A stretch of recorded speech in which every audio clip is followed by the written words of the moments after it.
for the news analysis. I will have with us in the studio Mr. Dele Fanimo, a seasoned reporter and a public and political affairs analyst. And joining us virtually is Mazi Amobi Heboro, who is a public affairs analyst.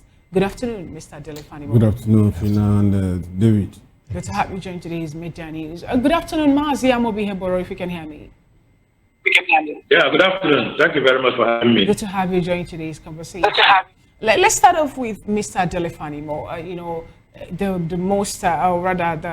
The most talked about story on the lips of Nigeria at this point in time is the judgment of James Omotosho, the passing of the life imprisonment judgment, according to what he believes were the offenses committed by Nnamdi Kanu after the Federal Government Council proved that he did something according to the charges they provide against or before him. What do you make of this judgment and the fact that IPOB in one breath is calling on the federal government, especially the judge who presided over that matter, to explicitly explain where or how Nnamdi Kanu actually is wronged and on what basis is the judgment being pronounced? Well, it is it's still within the right of IPOB to ask for further explanation.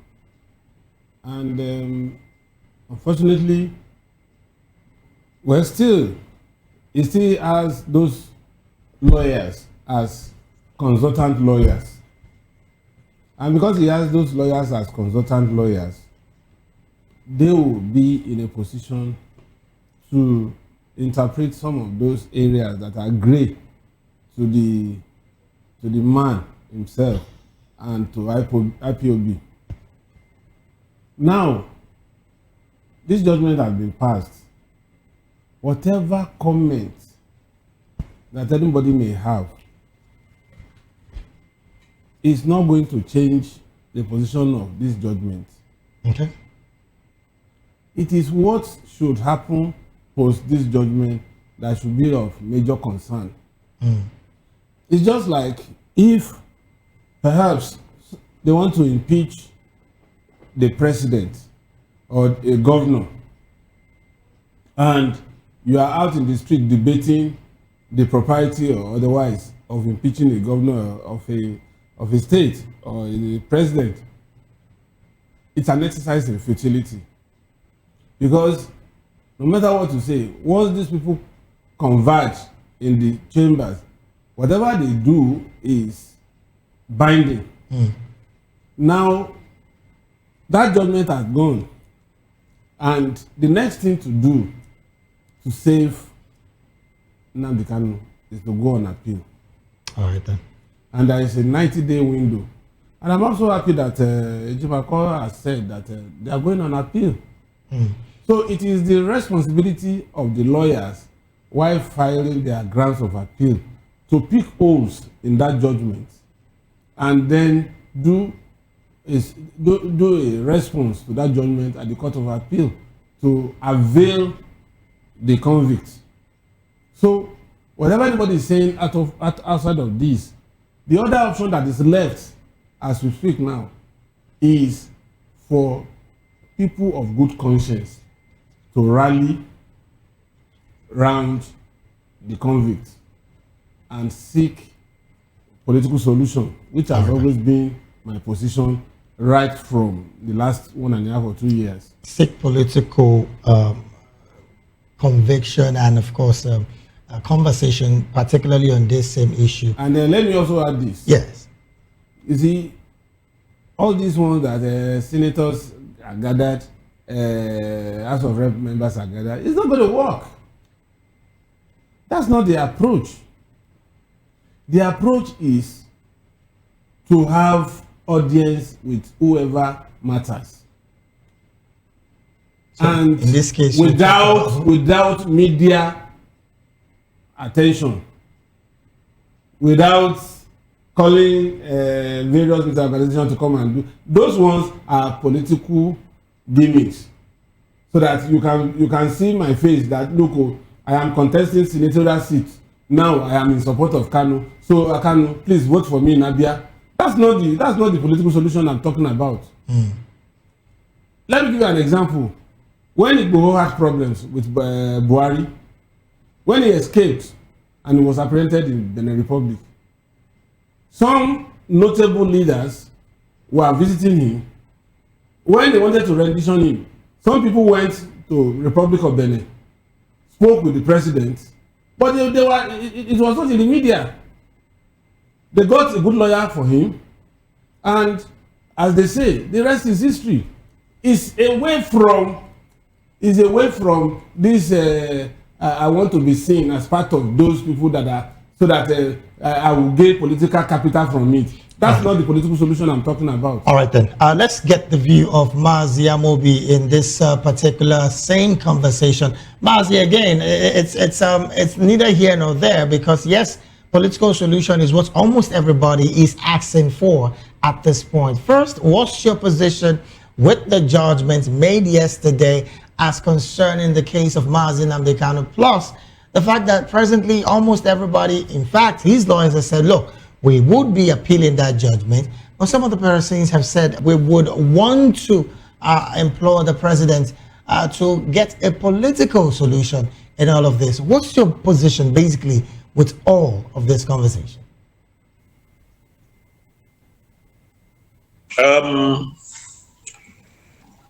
Where we are now is the judgment has taken place, and that is where we are.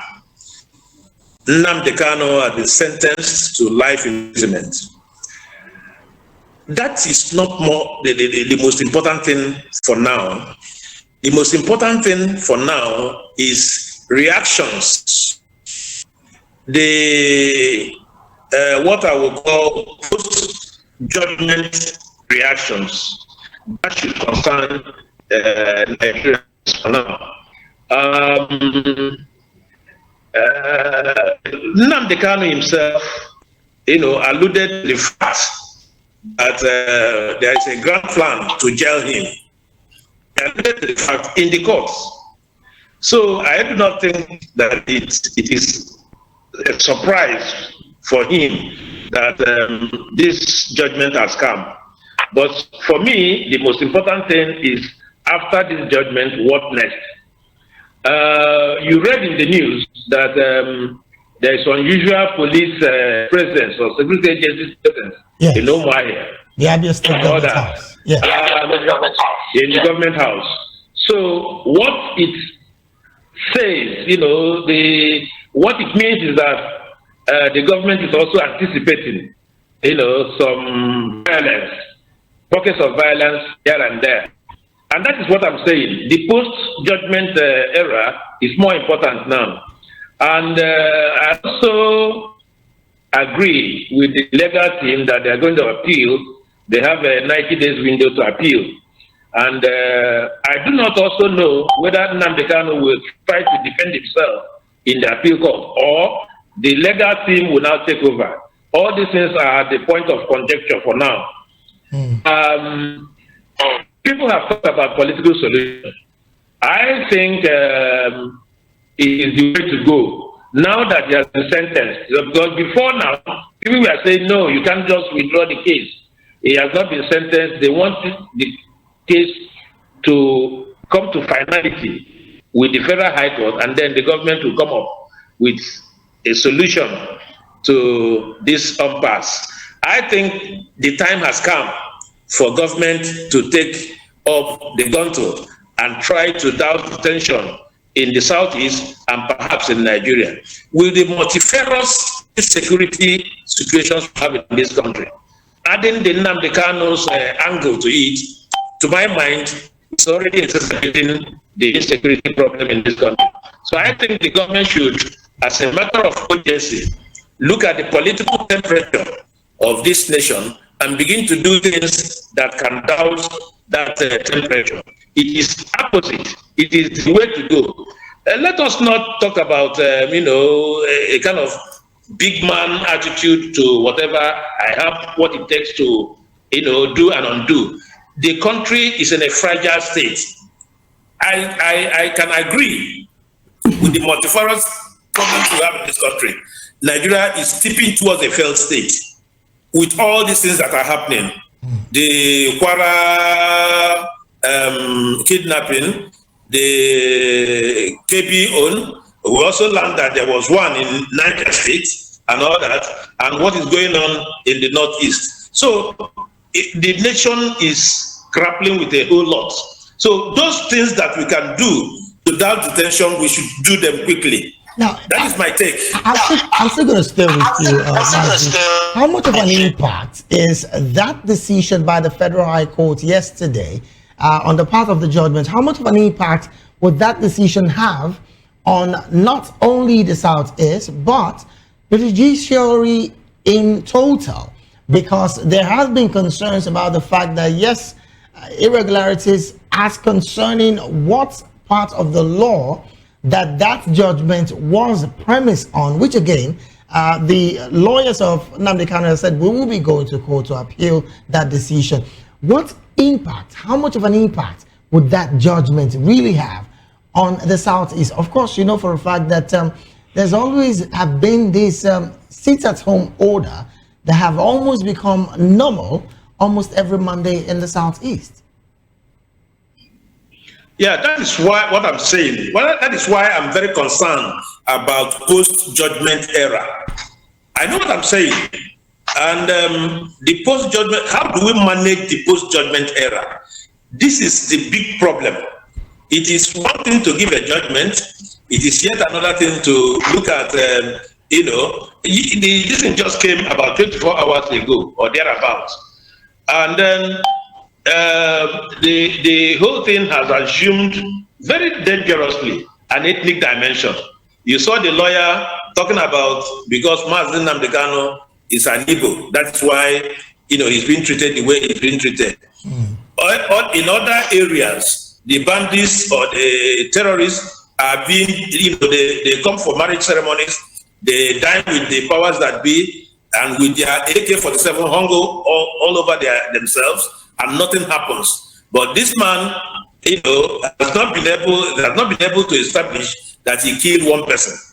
All that the judgment is saying that he made some altercations that can lead to, such heinous crimes and all that. So what we are saying is that the Council of the Federal Government said, he said that Nnamdi Kanu, through his broadcast, incited violence, where we have, I think, 75 people slain, military men and all that. And he said that the reason for him projecting or suggesting that he should go for death penalty, or rather death sentence, was so that the blood of the people that were killed in the Southeast can rest. Do you share that line of thought? And if that actually should be the trajectory to go, on whose head or who is going to be held accountable for the blood of multiple Nigerians that have lost their lives to what some people will say is, death that can be avoidable death through the hands of terrorist group, Boko Haram members, ISWAP hoisting their flags on the soil of Nigeria, and every other terrorist group operating on the soil of Nigeria. Yeah, Fina, let me say that I don't want to talk about the nitty-gritty of the judgment or the case itself. I want to put myself in a position where I'll be looking at the consequences, the political, social consequences of the judgment, because the judgment is here with us. There is nothing anyone can do about it unless set aside by the appeal court. So my concern is, how do we manage the post-judgment? That is what is critical for me, so that this country cannot descend into chaos, which would be very, very unfortunate. And you have also seen, like some people are saying, that there is, dichotomy in terms of, judgments. You cannot explain how, even like Sheikh Gumi will say he has done this, don't, touch them, they are our brothers and all that. It's like he knows a lot about terrorists in the north. And the person is still free to decide what to do and what not to do. So I don't want to get into those areas. My own concern for now is trying to maintain relative peace. The government has a responsibility as at now, because so that this things cannot get out of hand. And for you to ensure that this doesn't get out of hand, it is now at the doorstep of Mr. President to act wisely, to be able to further cement the unity of this country. Because if, for instance, the Southeasterners believe that because, they are Igbos, and that is why this judgment has come, the government should also have the judgment of ground, should also be able to do certain things to allay for the Southeasterners. That is what I'm saying. All right, so thank you so very much. Is one. Thank you so very much, Mazi Amobi, for your submission. Before I let you go, and of course bring it back to the studio here because we're running out of time, in 30 seconds, how do you react to the demand of 3 billion naira by the bandits who abducted the worshippers from the Christ Apostolic Church, Okegon, in Ekiti State? 3 billion naira. I beg your pardon, Kwara State. 3 billion naira is what they are demanding right now. How do you react to that? Plus, the fact that the government has said that the state government has said they are going to do everything possible to see that these guys are released. 30 seconds, please, because of our time. Mazi. Yeah, thank you very much. That underscores the transnational bet of kidnapping. It is pure business, as it were. How can you expect the church to give for something billion? So you see what I'm saying, and that's why it is very difficult to stem out this terrorism or whatever we decide to call it. Pure business. Quite unfortunate. Since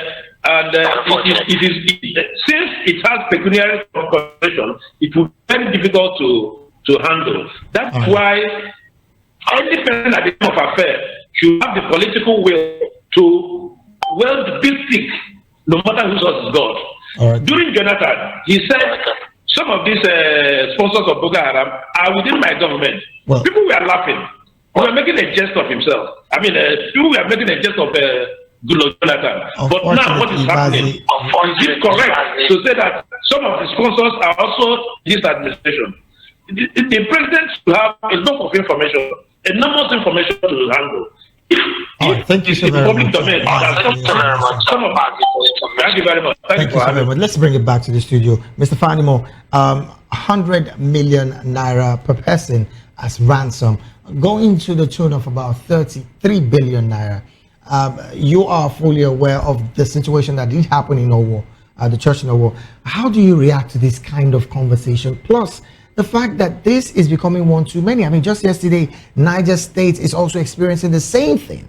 How do you react to this? And what can be the very quick fix for these kind of situation that we found ourselves? I'm sorry, before you react to that, the 3 billion is just for the people who are being picked from the church. Yes. Now, we're not looking at the school children who were also abducted, 35 of them from KB. KB alone to start with, the girls. Then the St. Mary's institution in Niger State. So are we going to pay ransom now when the federal government have also said no ransom to be paid to bandits that will not embolden them? You see, those days when we were reading James Adi Chase, the mantra is don't ever give in to a blackmailer, because the more you give in, the more they ask. You know? And so, when you allow a monster to grow to a point, you may not be able to tame it. So this monster cannot be tamed right now with a quick fix? It's not as if this one is not tameable, but are they willing? Is the political will there to tame these monsters? Look, let me tell you, these people, and the unfortunate part of it, is that do you know that some locals will be part of this group? When you say locals, from that same from that axis, I've seen it happen many times, and don't be surprised that even security men may even be part of this gang. So it becomes very difficult because somebody who marched and dressed like a particular sect to kidnap, by the time he comes back to that community, removing the veil, you won't know. And you'll be giving intel to him. It happened in Ekiti. It happened in Imo. It's happening in Ondo State. You know, they were dressed like Fulani. By the time they were caught, lo and behold, 2 of them were indigenous of that particular community. All right then. So it's a big problem. Like Amobi said, it's no longer, when the Naija Delta guys started kidnapping, they were kidnapping to make statements. But now it is kidnapped for money, pure business. When last did you hear of armed robbery incidents? No robbers again. They have transformed to kidnappers. Quite unfortunate, really. But this is where we have to draw anchor on the analysis segment of the midday news this beautiful afternoon. We've been talking with Mr. Dele Fanimo, a seasoned reporter right here in Nigeria, and a political and public affairs analyst right here on this table. Mr. Fanimo, thank you so very much. It's always my pleasure. Also, we had with us virtually Mazi Amobi-Egboro, a public affairs analyst and commentator as well. Thank you so very much, Mazi, for lending your voice this beautiful afternoon on The Conversation. We'll take a